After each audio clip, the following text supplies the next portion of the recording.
আবারও বাসিন্দাদের সরিয়ে গাজা খালি করতে বললেন মার্কিন প্রেসিডেন্ট ডোনাল্ড ট্রাম্প। সেখানে আবাসন প্রকল্প দেখতে চান ব্যবসায়ী থেকে প্রেসিডেন্ট বনে যাওয়া এই ধনকুবের।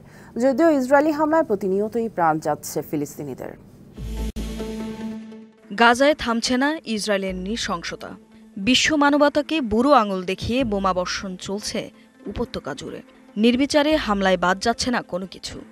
ভয়াবহ আক্রোশে সবকিছু গুড়িয়ে মাটিতে মিশিয়ে দিচ্ছে ইসরায়েলি সামরিক বাহিনী। কখনো আকাশ থেকে বিমান হামলা, কখনো স্থল অভিযান। ২৪ ঘণ্টায় প্রাণ গেল ৬০ বেসামরিকের। গাজাবাসীর আর কোথাও পালানোর জায়গা নেই। শিশু থেকে বৃদ্ধ, সংবাদকর্মী থেকে চিকিৎসক, স্বাস্থ্যসেবী, গাজায় অবস্থান করা সকলেই আইডিএফের লক্ষ্যবস্তু।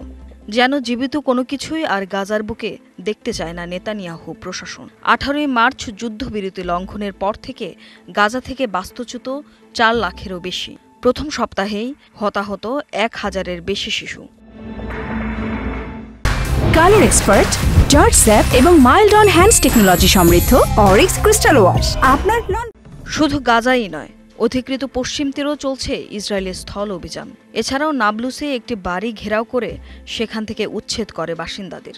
এর মধ্যে ইসরায়েলি বাহিনীর হাতে রাফায় ১৫ জন মেডিকেল কর্মী হত্যার ঘটনায় সুষ্ঠু তদন্তের দাবি জানিয়েছে ফিলিস্তিনি রেড ক্রিসেন্ট। এদিকে গাজা যুদ্ধ বন্ধে যখন চারদিকে চলছে বিক্ষোভ, তখন হোয়াইট হাউসে বৈঠকে মার্কিন প্রেসিডেন্ট ডোনাল্ড ট্রাম্প ও ইসরায়েলের প্রধানমন্ত্রী বেনিয়ামিন নেতানিয়াহু গাজা খালি করার আহ্বান জানিয়ে আবাসন নির্মাণের জন্য দারুণ স্থান বলেও গাজাকে আখ্যা দেন ট্রাম্প। গাজা আবাসন নির্মাণের জন্য দারুণ স্থান। গাজার নিয়ন্ত্রণ ও মালিকানার জন্য যুক্তরাষ্ট্রের শান্তি বাহিনী মোতায়েন এখন ভালো সিদ্ধান্ত হবে। ইসরায়েল ফিলিস্তিনের মালিক।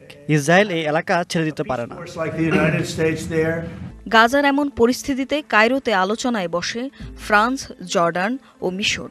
ফিলিস্তিনের সুরক্ষা নিশ্চিত করে অবিলম্বে যুদ্ধবিরতিতে ফিরতে ইসরায়েলকে আহ্বান দেশগুলোর।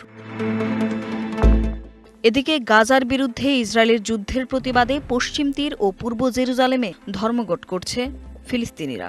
বন্ধ রাখা হয়েছে দোকান, ব্যবসা ও সরকারি প্রতিষ্ঠানগুলো। Tumpa Tarafdar, DBC news desk.